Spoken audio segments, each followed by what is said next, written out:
კოალიცია ქართული ოცნების ქალაქის მაჟორიტარობის კანდიდატი ტაბიძის ქუჩის მოსახლეობას შეხვდა და გააცნო საარჩევნო პროგრამა.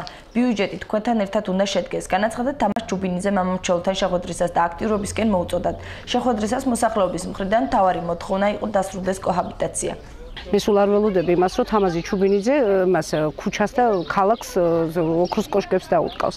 მაგრამ იმას, რასაც იტყვის და ის რომ იქნება რაიონის ცხოვრებაში აქტიურად ჩართული და პრობლემების მოგვარებაში აქტიურად ჩართული, ეს ნამდვილად ვიცი.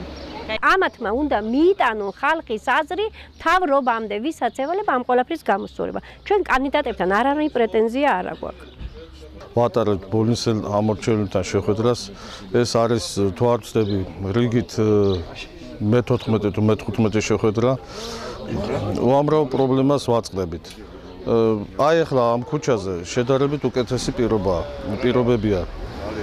არის გზა, გრაფიკით მიეწოდება წყალი. ვიტყოდი შედარებით.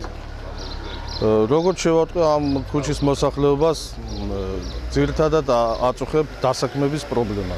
ეხლა ჩვენ მომავალში კიდევ არჩევის შემთხვევაში კიდევ გავართ მოსახლეობასთან და შევისწავლით მათ პრობლემებს. ჩვენ ახლა გქონდა საუბარი მოქალაქეებთან კოჰაბიტაციის პრობლემა გადაწყვეტეთ. ხანდახან მე მესმის მოქალაქეების, მაგრამ თვითმმართველობის ფუნქციებში არ შედის ეს როგორ მოგახსენოთ, აი პოლიტიკური საკითხების გადაწყვეტა. ეს თვითმმართველობა უფრო მომართული უნდა იყოს ყოფითი პრობლემების